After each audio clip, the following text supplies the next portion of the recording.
నెల 15 నుంచి ఈ రాశులకు బంకలా పట్టుకున్న అదృష్టం. నవగ్రహాల్లో కీలకమైన గ్రహం బృహస్పతి. ఆయన దేవతలకు గురువు. ఈ నెల 15వ తేదీన గ్రహాలకు అధిపతి అయిన సూర్య భగవానుడు మిథున రాశిలోకి ప్రవేశిస్తాడు. అదే సమయానికి బృహస్పతి అదే రాశిలో సంచారం చేస్తుంటాడు. దీంతో ఈ రెండు గ్రహాలు కలయిక జరిగి గురు ఆదిత్య రాజయోగం ఏర్పడుతుంది. దీనివల్ల కొన్ని రాశుల వారి ఆర్థిక సమస్యలన్నీ తొలగిపోతున్నాయి.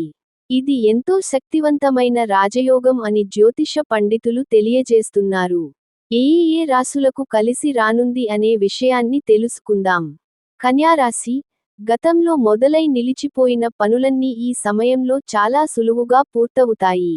డబ్బులు కూడా భారీ మొత్తంలో సంపాదిస్తారు. సంపాదించిన సొమ్మును ఇతర వ్యాపారాల్లో పెట్టుబడులు పెడతారు.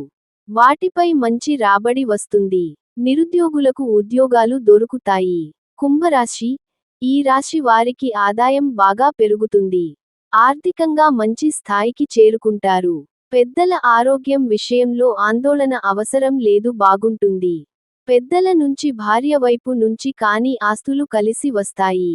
దీనివల్ల మానసికంగా చాలా ప్రశాంతంగా జీవిస్తారు. వృషభ రాశి. గురు ఆదిత్య రాజయోగం ఈ రాశి వారికి విశేషమైన ప్రయోజనాలను కల్పిస్తోంది. ఉద్యోగస్తులకు వేతనం పెరగడంతో పాటు పదోన్నతి లభిస్తుంది. ఇతర ఉద్యోగ అవకాశాలు కూడా తలుపు తడతాయి. వీరికి పనితీరులో మంచి పేరు లభిస్తుంది.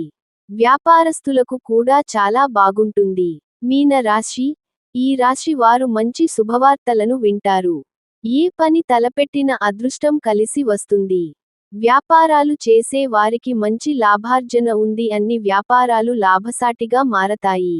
కొత్త వ్యాపారాలను ప్రారంభిస్తారు. సమాజంలో మంచి పేరు లభిస్తుంది. ఆర్థిక సమస్యల నుంచి ఈ రాశి వారు పూర్తిగా బయటపడతారు. ఈ మూడు రాశుల వారికి ఈ నెల 15 నుంచి అదృష్టం పట్టబోతుందని చెప్పాలి.